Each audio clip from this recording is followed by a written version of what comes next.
네, 반갑습니다. 10일의 기출 모의고사 객관식 이론부터 풀이하겠습니다. 교재는 649페이지 보시면 됩니다.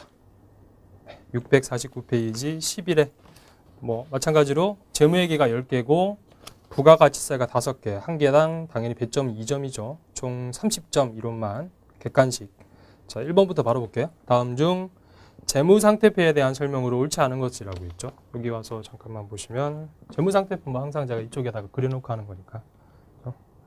자, 동그라미 1번은 쭉 읽어볼게요. 제가 현금 및 현금성 자산은 별도 항목으로 구분하여 표시한다. 여기 우리 당자의 현금 및 현금성 자산이 있죠. 현금이라든지 보통예금, 당자예금 같은 거 통합해서 묶어서 표시하는 거죠.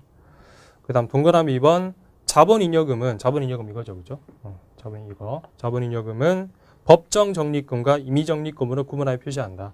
이 법정하고 임의란 것은 어디에서 나오는 거냐면 이익잉여금에서 나오는 겁니다. 그러니까 우리가 회사가 당기순이익이 나면 일단은 여기 적히죠. 이익잉여금에 적히고 이걸로 이제 주주한테 배당을 주거나 어떻게 하느냐.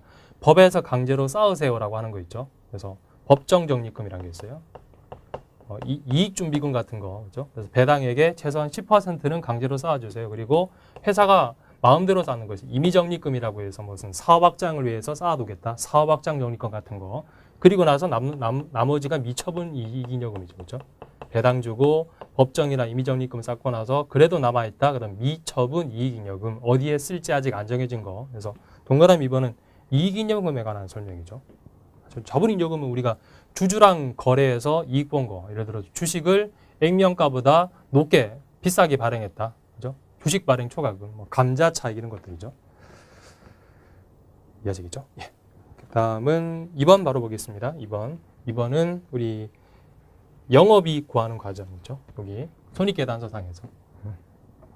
영업이익을 구해보세요. 요거 가라는 얘기죠. 그러니까 영업이익 구하라고 했으니까 영업이익은 매출액에서 플러스 마이너스해서 하는 거잖아요. 그죠? 아시죠? 예. 그래서 요 밑에 있는 것들은 영업이익과 관계없죠. 그죠? 그래서 요 영업이익보다 위에 있는 것들은 영업이익 계산할 때 고려하시고 밑에 있는 것들은 고려할 필요 없는데 주로 이게 뭘 물어보는 거냐 하면 판매관리비인지 영업의 비용인지 구분할 수 있는지 물어보거든요. 그러니까 판매관리비는 좀 얍삽하게 우리 풀 때 그 도전 프로그램에서 이렇게 코드 검색해 보시면 주로 도전 코드 800번대, 그죠? 811번 복리후생비 이런 것들 있잖아요. 그죠? 800번대가 판매관리비고 영업의 비용이나 영업의 수익이라는 것은 영업활동과 무관한 수익, 영업활동과 무관한 비용. 그러니까 영업이라는 것은 상품 파는 거니까 상품 매출과는 무관한 수익. 이 상품 매출 빼고는 다 영업의 수익이죠. 그죠? 그리고 상품 매출과는 무관한 비용. 그죠? 이거는 주로 900번대 씁니다. 코드 번호가 900번대. 자, 볼까요? 자, 매출액은 400이다. 매출액이 400. 써보면 매출액 400. 그 다음은 매출원가는 100이다. 매출원가 100. 여기까지 다 하시면 매출 총이익은 자동으로 300이 되겠죠. 그렇죠? 300. 그리고 감가상각비가 92만 원. 감가상각비는 판매관리비죠. 그렇죠? 판매관리비 92만 원.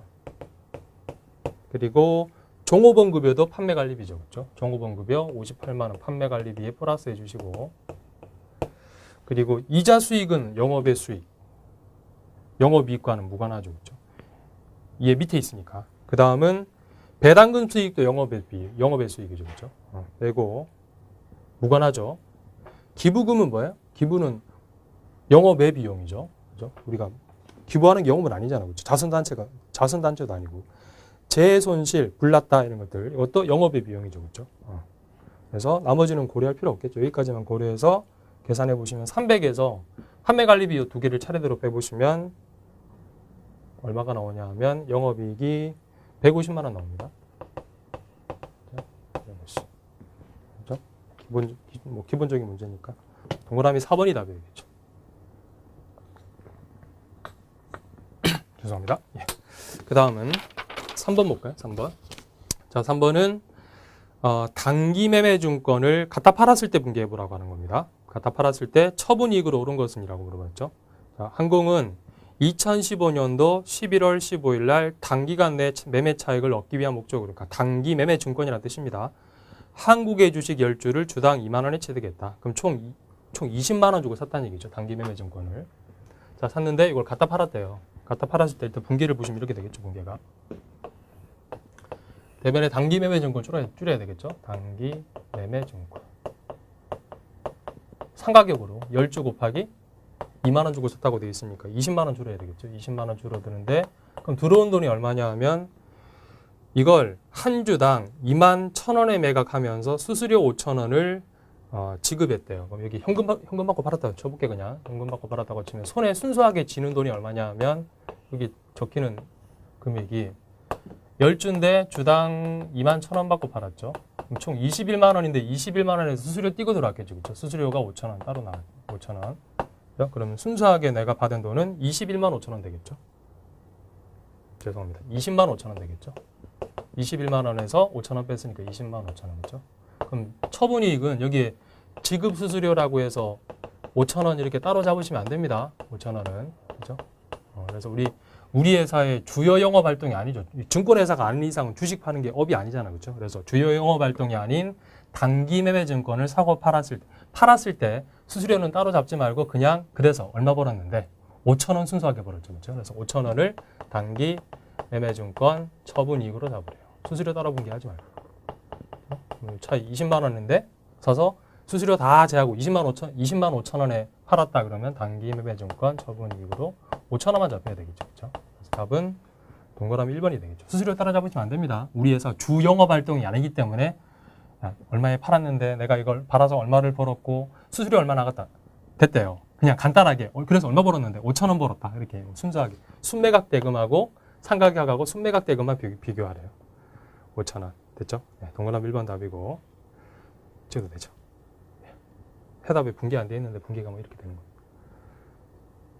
자, 지우겠습니다. 자, 그 다음 4번. 이것도 결산 분괴할 때 항상 헷갈리는 거죠. 그렇죠? 선수, 미지급, 선급, 미수 이런 것들. 이익을 증가시키는 결산 정리사항으로 옳은 것은 이익을 늘리는 거. 그럼 이익을 늘리면 수익을 더 잡거나 비용을 줄이거나 그렇죠? 이렇게 하면 되겠죠. 가 보시면 해답 분괴합시다 그래도. 자, 가에 보시면 이자 수익으로 인식한 단기 대여금 이자 수채액 중 차기분, 그러니까 올해 이자 수익 잡아놨는데 이게 올해분이 아니라서 내년 차기분은 내년치라는 얘기죠. 그렇죠? 그래서 동그라미 1번 이렇게 분개했겠죠. 분개 아실 거라고 생각하고 당연히 지금 모의고 답안이니까 이자 수익을 줄였겠죠. 대변에 있던 걸. 그렇죠? 그리고 이건 올해 게 아니라 내년치 미리 받은 거다. 선수 수익으로 잡았겠죠. 그렇죠? 그래서 수익을 줄였으니까 이거 수익을 줄여놨잖아요. 그렇죠? 줄였으니까 이익은 줄어들겠죠. 1번은 아니고 지금 늘리는 걸 고르라고 했으니까. 그렇죠? 그 다음 2번에 보시면 동그라미 2번 구입 시 비용 처리한 미사용 소모품에 대한 소모품 계산. 그러니까 차변에 소모품 B라고 해서 비용을 다 잡아놨는데 연말에 가보니까 아직 살아있는 게 있대요. 소모품을 다. 그러니까 처음에 찼을 때 차변에 소모품 B 잡았죠. 소모품 B 취소. 소모품 B를 취소시키고 요거는 살아있는 자산, 소모품이라는 자산 잡았겠죠. 그렇죠? 여기 잡았으니까 비용을 어떻게 했어요 지금? 비용을 줄였죠. 이해하시겠죠? 예. 비용을 줄였으니까 당연히 이익은 늘겠지. 그렇죠? 헷갈리죠? 예. 저도 하면서 헷갈리죠. 그 다음 동그라미 3번 임차료 미지급분을 계산했다. 그러니까 올해분 임차료인데 돈을 못 줘서 연말 결산할 때 차변에 지급 임차료. 비용 늘렸죠. 그렇죠? 대변은 미지급 비용이라고 했겠죠. 그렇죠? 미지급 비용. 답안은 미지급 임차료라고 되어 있는데 미지급 비용 똑같은 거니까 좀 디테일하게 나타낼 때 미지급 임차료. 자, 미지급 비용. 비용을 얘는 어떻게 했어요? 늘렸으니까 이익은 줄겠죠. 3번 아니고. 그 다음 마지막 동그라미 4번에 보시면 비용으로 계상한 보험료 중에 마찬가지로 차기분, 차변의 보험료라고 잡았는데 여기에 보니까 내년치가 섞여 있더라. 그럼 내년치는 보험료를 연말에 결산할 때 줄이고 이거 어떻게 해요? 선급 비용 처리하죠. 선급 비용으로 잡았다. 그렇죠? 그래서 대변에 비용을 줄였으니까 이익은 늘겠죠. 그렇죠? 그래서 이 두 가지 동그라미 2번하고 죄송합니다. 이게 제가 1, 2, 3번. 자, 가나다라. 그래서 비용을 줄여서 이익을 늘어나는 요 나와 라가 답이 되겠죠. 나라. 동그라미 4번이 답이 되겠죠. 그렇죠?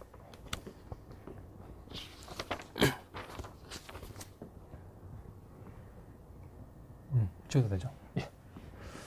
자, 그 다음 5번. 5번은 돈 떼인 거 분개하라는 얘기죠. 자, 5번. 도매업을 영위하는, 그러니까 업이 도매입니다. 상품을 사고 파는 게 업인데 항공이 2015년 3월 10일 서울의 파산으로 단기 대여금 200이 회수가 불가능하게 되었다.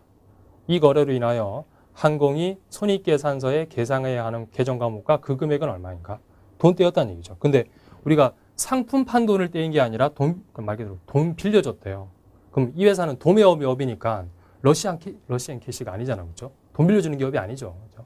그래서 가로에서 단 돈 떼기 전에 단기 대여금에 대해서 내가 이럴 줄 알고 돈 떼일 걸 대비해서 대손충당금 80만 원 쌓아둔 게 있대요. 그럼 이렇게 하겠죠. 단기 대여금을 일단 줄여야 되고 못 받았으니까 그렇죠. 떼인 시점에서 단기 대여금을 200 줄이고 내가 이럴 줄 알고 이 단기 대여금에 대해서 못 받을 걸 대비해서 대손충당금을 조금 쌓아둔 게 있대요. 대손충당금부터 메꿔야 되겠죠. 이때 써먹으려고 쌓아뒀으니까 80. 그래도 모자라네. 그럼 어떻게 해요? 추가적으로 그때 와서 어쩔 수 없죠. 비용 처리. 120은 비용 처리하는데 대손상각비가 아니죠.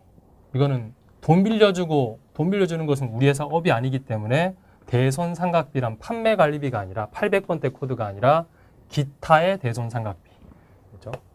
기타의 대손상각비란 이름으로 얘는 도전 코드 900번대 씁니다. 900번대. 얘는 영업의 비용입니다. 알겠죠? 그러니까 우리 회사 빌려준 돈 떼인 것은 돈 빌려주는 것은 우리 회사 영업하고는 무관하기 때문에 영업의 비용으로 처리하셔야 됩니다. 당연히 시험 보실 때도 이 문제가 이렇게 나오면 단기 대여금 코드 바로 밑에 대손충당금 먼저 줄이고 얘는 900번대 기타의 대손상각비 찾아서 집어넣어야 되겠죠. 120. 그래서 답은 동그라미 2번이죠. 그렇죠? 이거 기타의 대손상각비 120. 자, 그 다음 6번 하겠습니다. 다시 말씀드리지만 정규반처럼 이런 디테일하게 다 설명 못 드리니까 그거 양해 부탁드리고 지울게요. 예. 자, 6번. 자, 항공의 재무상태표 중의 일부인데 차량 문방구랑 관련된 설명으로 옳지 않은 것은 이라고 했죠. 그래서 가로에서 차를 작년에 샀죠. 지금 2015년도 재무상태표니까 작년 7월 1일 달에 구입했다라고 되어 있죠. 그럼 변동적 이건 다 결산 끝난 겁니다. 결산 끝나고 나서 끝나보니까 재무상태표 BS 상에 단기 2015년 그리고 2014년도 숫자를 보시면 되겠죠. 그렇죠? 2014년 차량 운반구 300 취득가는 바뀐 게 없겠죠. 300 주고 사서 늘 변함없이 300인데 감가상각 누계액은 바뀌었겠죠. 왜? 해마다 감가상각이 계속 우리가 분기할 테니까 감가상각 누계액은 이게 90이었다가 아니죠. 30이었다가 90이 되었죠. 그렇죠? 올해. 자, 그럼 여기 요거 보시고 동그라미 1번 틀린 것을 좀 고르라고 했으니까 차량 운반구 취득원가는 300. 맞죠? 동그라미 2번 전기의 감가상각비는 30. 맞죠? 작년에 처음 샀으니까 이게 온전하게 작년 감가상각비가 되겠지. 그 다음 동그라미 3번 단기 차량 운반구의 감가상각비는 60. 맞죠? 왜? 90이 아니라 30에서 90이 되었으니까 60 늘었죠. 60. 그렇죠? 60만 원만큼 감가상각을 더 했다는 얘기죠. 이해되시겠죠? 예. 그 다음 동그라미 3번, 4번 단기말 차량 운반구의 장부금액은 장부금액이 뭐예요? 살아있는 장부금액. 우리 상가격에서 감가상각 누계 밑에 거머리계죠. 마이너스 빼고 살아있는 장부상에 살아있는 금액은 210만 원이죠. 그렇죠? 답은 동그라미 4번이 틀렸네. 간단한 문제니까. 자, 그 다음은 저기 있습니다. 그 다음은 7번은 우리 조금 전에 풀었던 문제랑 비슷한데 요거 다시 손익계산서 와서 소미업을 영위하고 있는 항공의 영업손익 요거 영업이익 그죠? 그 영업이익과 영업손실을 합쳐서 영업손익이 이거 영업이익이라고 이해하시면 돼요. 영향을 미치는 거래를 모두 고른 것은 그죠? 그러니까 이것도 마찬가지로 뭐냐면 판매관리비랑 영업의 비용이랑 구분하지 않은 건지 물어보는 거예요. 그러니까 영업이익에 영향을 미치는 것은 판매관리비만 영향 미치죠. 영업이익 밑에 있는 것들은 얘가 아무리 요동을 쳐도 얘는 변함이 없겠지 영업이익은 그죠?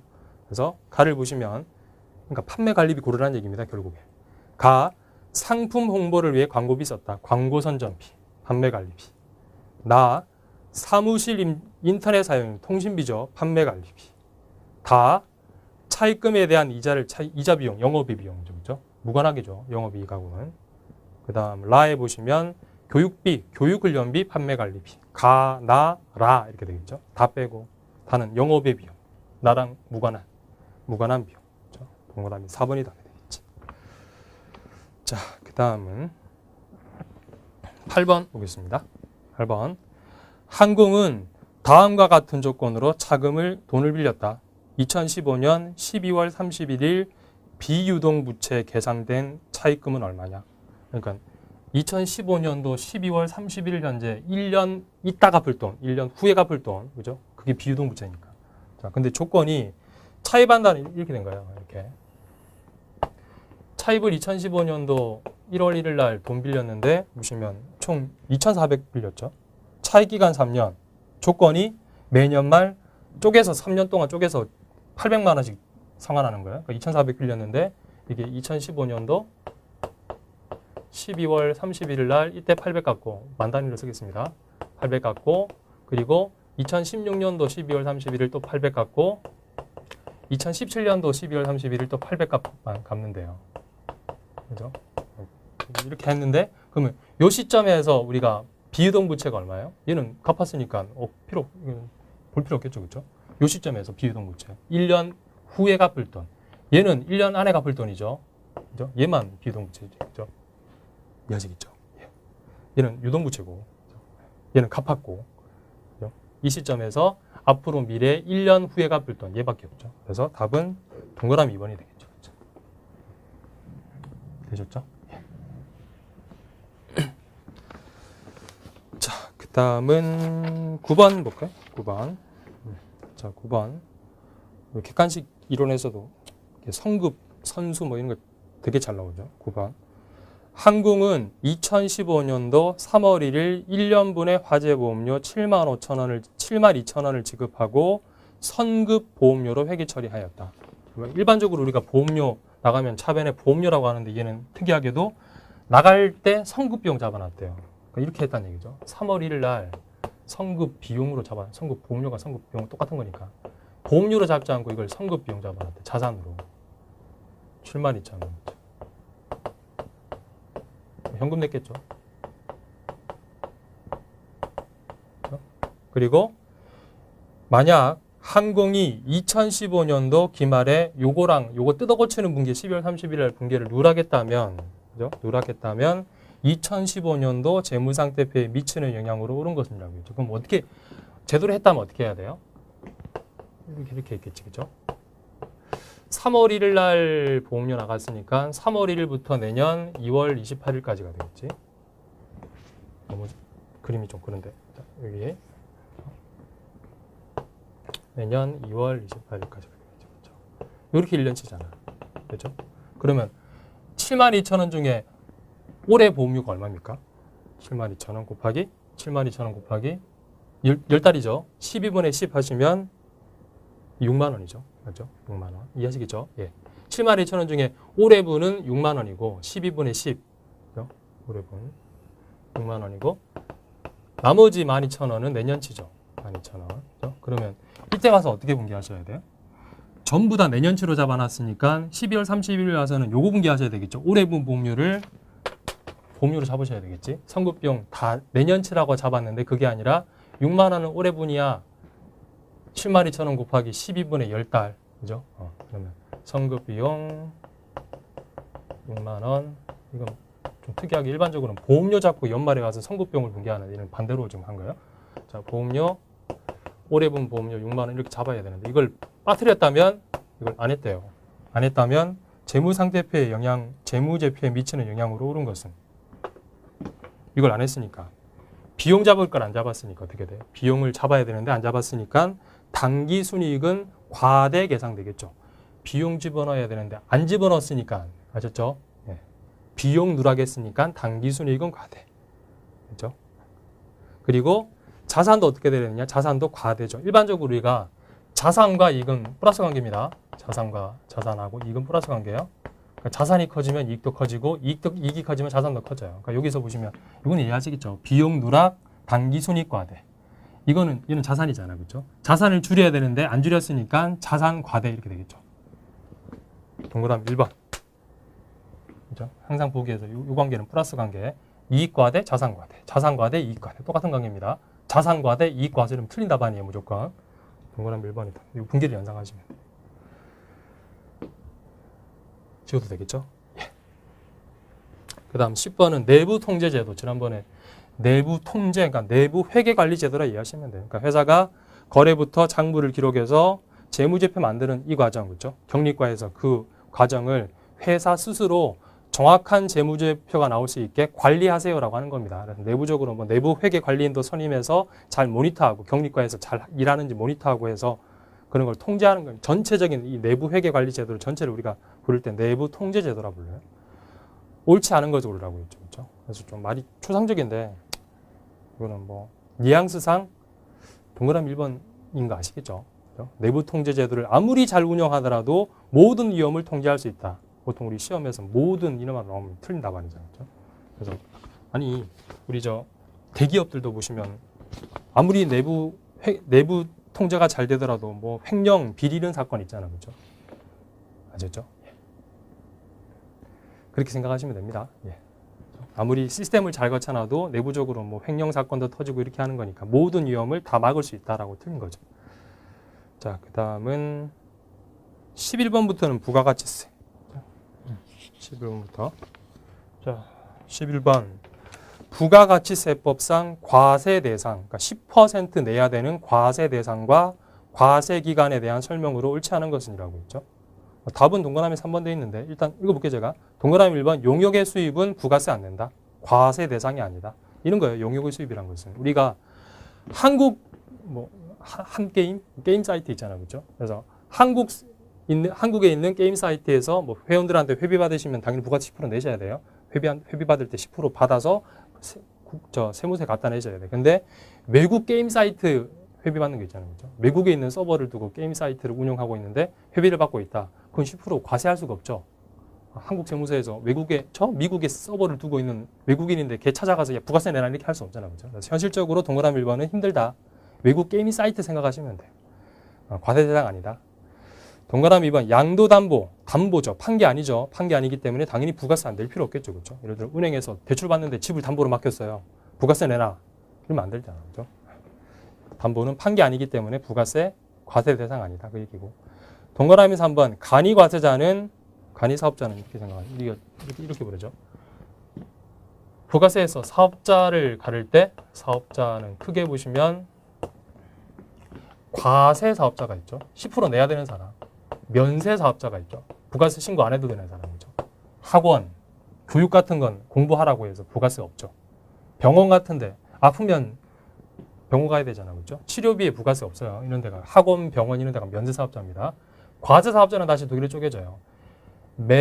일반 과세자가 있고 일반은 말 그대로 그냥 일반 보통 과세자, 간이과세자라는 사람이 있죠. 간이과세자. 그렇죠? 그래서 이 간이사업자들은 일반 과세자처럼 복잡하게 세금 계산, 매출세액에서 매입세액 빼서 이렇게 하는 게 아니라 간단하게 세금 계산해서 낼 수 있게 국가에서 정해준 사업자를 간이사업자로 부릅니다. 간이과세자. 기준은 개인 사업자 중에 이렇게 생각하시면 돼요. 법인 사업자는 부가세 1년에 4번 신고하셔야 돼요. 석 달마다 한 번. 개인 사업자는 영세하니까 1년에 2번만 하시면 돼요. 6개월에 한 번. 근데 간이 사업자는 개인 사업자 중에 더 영세한 사람들. 제일 아주 영세한 사람들. 그러니까 개인 사업자 중에 연 매출이 1년 동안 매출이 4,800억이 안 된다. 그러면 간이 사업자로 지정을 해 국가에서. 이 사람들은 1년에 한 번만 신고하래요. 4,800이니까 한 달에 400만 원밖에 못 버는 거죠. 매출이 400에 매출이. 그죠? 인건비 주고 해야 되잖아요. 그죠? 그러니까 매출이 400이니까 동네 쫓겨난 식당, 그죠? 구멍가게 이런 데는 너무 영세하니까 개인 사업자인데 그냥 1년에 한 번만 내세요라고 하는 겁니다. 그래서 동그라미 3번이 틀렸습니다. 과세 기간은 1월 1일부터 6월 30일이 아니라 이건 이렇게 하시면 상반기에 한 번, 하반기에 한 번 2번 내라는 거죠. 일반 개인들은 이렇게 하는데 간이는 그게 아니라 1월 1일부터 12월 31일. 그러니까 1년에 한 번만 신고하시는 거예요. 동그라미 3번이 틀린 거죠. 이해하시겠죠? 지워도 되죠? 아니, 설명할게요. 자. 그래서 정답 답안의 해설에도 보시면 간이 사업자의 과세 기간은 1월 1일부터 12월 31일, 그러니까 1년에 1년치를 그 다음에 1월 25일까지 한 번만 신고한다. 그렇게 이해하시면 돼요. 그 다음 2번, 12번. 다음 중에 부가가치세를 신고할 의무가 없는 사업자. 면세 사업자, 이 사람들. 이 사람들은 면세죠, 말 그대로. 가만히 있으래, 그냥. 아무것도 하지 말래요. 그죠? 그래서 병원, 학원 같은 경우는 부가세 신고할 의무가 없습니다. 동그라미, 그 다음은, 참고로, 동그라미 3번은 간이 사업자는 신고를 해야 돼요. 1년에 한 번만. 그죠? 동그라미 4번은 일반 사업자는 당연히 해야 되는 거고. 그죠? 일반 사업자, 동그라미 4번. 동그라미 2번은 영세율 적용되니까 일반 사업자 중에 우리가 국내에 팔 때는 10%고 외국에 팔려 나가면 영세율 적용하는 거죠. 그렇죠? 그래서 영세율이 적용되는 사업자도 결국 일반 사업자는 뜻입니다. 되시겠죠? 자, 그 다음은 13번에 보시면 그림 나와 있죠. 뭐 시험에 면세 대상 물어보는 문제 자주 나오니까. 자, 사업자가 다음의 재화를 판매한 경우 부가가치세가 면세되는 것은 부가세 10% 안 내도 되는 것은 그림 1번 첫 번째 이거 식빵인가요? 식빵 우리가 면세 그죠? 미가공 식품들 그죠? 쌀, 고기, 야채, 생선, 과일 이런 것들은 먹거리인데 그죠? 그래서 면세죠. 미가공 먹는 거 미가공만 면세입니다. 가공은 과세죠. 가공은 그죠? 그래서 밀가루가 그러니까 예를 들어 밀가루까지는 면세야. 밀가루 면세 미가공으로 봐요. 근데 여기다가 무슨 열을 가하거나 굽거나 이렇게 하시면 가공으로 봐요. 그러니까 식빵은 가공된 걸로 봐요. 과세, 가공식품이라서. 그렇죠? 그래서 억울하면 밀가루 사서 집에서 빵 해먹으래 그냥. 식빵 과세, 부가세 내세요. 그렇죠? 밀가루는 면세, 밀가루까지만. 그 다음 두 번째는 신문이죠. 신문은 우리 신문책 같은 경우는 신문 많이 읽고 책 공부 열심히 하시라고 국가에서 면세로 해놨죠. 면세. 두 번째 면세. 그 다음 당근, 미가공. 그렇죠? 당근을 요리해서 팔면 안 되고 당근은 역시 미가공 식품 면세 그리고 마지막에 장난감 과세 그래서 중간에 두 가지 신문하고 당근만 면세가 되겠죠. 답은 동그라미 2번이죠. 두 개. 식빵 좀 헷갈리는 거죠. 식빵 여튼 이렇게 돼 있는 거고. 자, 그 다음은 14번 보시면 부가가치세 과세 대상이 아닌 것은 부가세 안 내도 되는 것은 동그라미 그러니까 부가세라는 건 물건이 넘어가면 다 10%인데 이게 정규반 자가 공급 개인적 공급할 때 설명 드리는 내용이니까 동그라미 2번이 답이죠. 그렇죠? 사업자가 사용인에게 그러니까 직원한테 작업복 일하라고 주는 거죠. 그렇죠? 작업복. 작업복을 무상으로 제공했다. 부가세 안 내도 되듯이. 작업복 주면서 부가세 내라. 이렇게 할 수는 없잖아요. 그죠? 자, 그다음은 마지막 15번 하고 마무리하겠습니다. 이것도 간단한 내용입니다. 자꾸 간단하다 그러면 또 어려운데 이렇게. 자, 15번 항공은 일반 과세자다. 일기 예정 신고 기간 부가세 납부세액 계산하세요. 매출세액에서 매입세액 빼서 계산하는 거죠. 매출세액에서 매출세액이 얼마예요? 매출액의 10%. 첫 번째 세금 계산서 발급분 공급가액 500의 10%가 되겠죠. 500의 10%. 50만 원. 매입세액은 세금 계산서 등으로 입증되는 확인되는 매입세액을 빼주는데 다 빼주면 안 되죠. 여기서 접대비 관련된 거 빼고 공제 안 되죠. 그죠? 승용차 관련된 거 공제 안 되죠. 개인적으로 업무랑 무관하게 쓰는 거 공제 안 되죠. 그죠? 그런 거 다 빼고. 그러니까 두 개 보시면 세금 계산서 수취분 120이라고 해서 과세 매입이라고 되어 있죠. 120에 10% 냈겠죠. 그리고 그 다음 마지막에 100만 원짜리 뭐 들어왔는데 가로에서 보니까 대표이사가 업무용, 영업용 아니죠. 우리 회사는 택시 회사 아닙니다. 버스 회사 아니에요. 일반 회사인데 승용차 사신 것은 다 비영업용이라고 했죠. 업무용이 중요한 게 아니라 업무에 쓰는지가 안 쓰는 게 중요한 게 아니라 너네 회사가 택시 회사야? 버스 회사야? 그러면 차는 공제시켜 줄게. 택시 회사 아니야? 그러면 승용차는 다 불공제. 그건 공제 안 되죠. 그거는 고려하시면 안 되고 이렇게 하시면 12만 원, 38만 원이죠. 38이 갖다 낼 납부세액이 되겠죠. 그렇죠? 답은 동그라미 2번이 되겠지. 간단한 거니까 이해하시겠죠? 그러니까 그 승용차는 우리 부가세 입력할 때도 54 불공으로 입력하시잖아요. 그렇죠? 자, 이렇게 해서 10일에 기출 모의고사 객관식 이론 일단 풀이를 마무리하겠습니다. 감사합니다.